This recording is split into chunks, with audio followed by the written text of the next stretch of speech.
Welcome to the 36th and final Snipecast of this season. We had a final 3 days which were quite quirky, really. The first 2 days, everything that possibly could go wrong did. The first of those outings was strange, really. We went out and it was decent conditions, but the snipe were very jumpy. Either that or the dog had a cold or flu or something, because she just kept consistently bumping the snipe, getting too close, bumping them, or running into them even. I was getting a bit exasperated. She finally held one right at the end of the day, but it wasn't in the best place. It was down near a wood and a big patch of gorse, but beggars can't be choosers, so we flew it. Taisel was in decent position, and I was about half a second from flushing it when a wild peregrine came in, probably the normal wild Odin the wild taisel, and they had a bit of a tangle.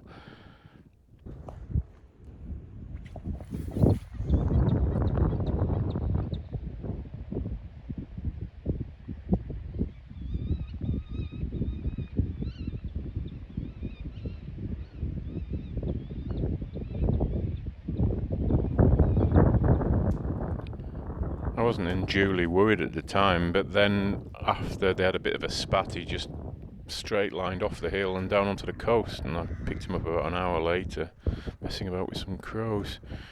So we tried again the next day. It was a bit rougher but brighter, nice conditions, updraft, lovely point. The wild taisel was already up in the sky, and when I released the taisel, he just bolted straight off the hill. No idea what's going on with this taisel now. We were flying right on the slope of that hill there, and this is 1.8 miles away apparently, but luckily it's on my own land, so getting onto here is straightforward enough. I'm not going to get in trouble with the local farmer. But yeah, I don't know what's happening.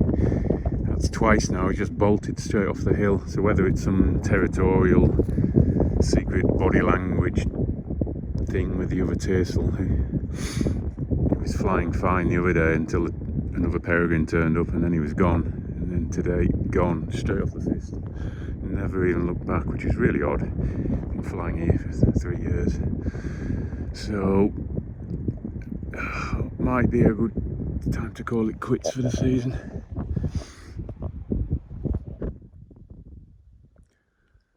Well, it's taken all season for us to get a north wind finally, so we can do my favourite piece of ground, is that slope in the background there. You need a north wind, or north or northeast wind, because it faces the north. They usually walk up that side up onto the horizon and then kind of walk that plateau down into the wind. There's usually plenty of snipe, and they really go honestly, generally really fly honestly. There's often a woodcock up there as well.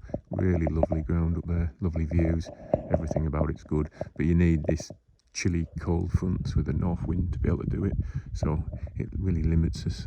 We get up there once or twice a year, and this is the first time this year, so see if we can finish on a high and see if the taisel doesn't fly off. Hopefully, hope he doesn't, because it's a long walk back from there just to get back to the car. Stop for refreshments.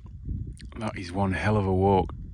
Luckily the dog pulls quite a lot on the lead, so I've kind of had the stair lift effect up that hill, but we're just about there. The car's just on top of that hill there. We've walked all the way up here with the wind, and we've got around the back of it, and then we're facing down into a gentle breeze. What little breeze there is coming up this nice little slopey plateau, so hopefully we'll pick up one or two snipe. Natural little grandstand. Always, if you get the weather to come up here, it's always a lovely view, and you always get good flights. It's a different kind of moorland on this beat. It's different kind of grass. There's far less cover, and the snipe only go one way, and that's straight down the hill as fast as they can go. You get really nice clean flights, and we often pick up a woodcock up here as well. So we've got a point right at the top of the hill. I don't know what it is. Could be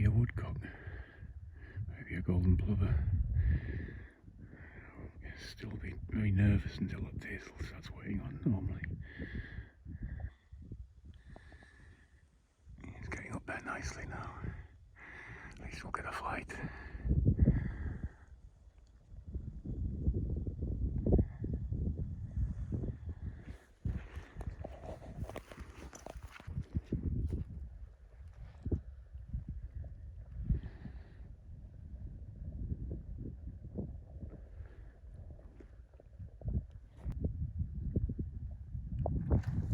Get him up!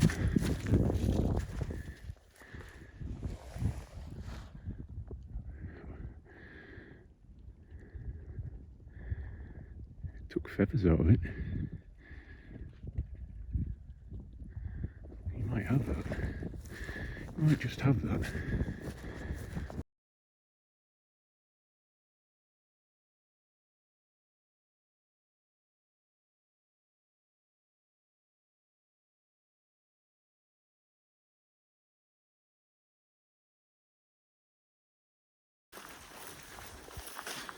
Oh, I think he's got it.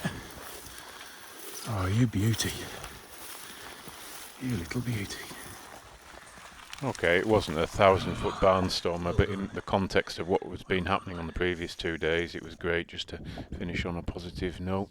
It's always nice to finish with a kill. Gives you that warm, fuzzy feeling going through the mud. That coffee tastes twice as good now after that.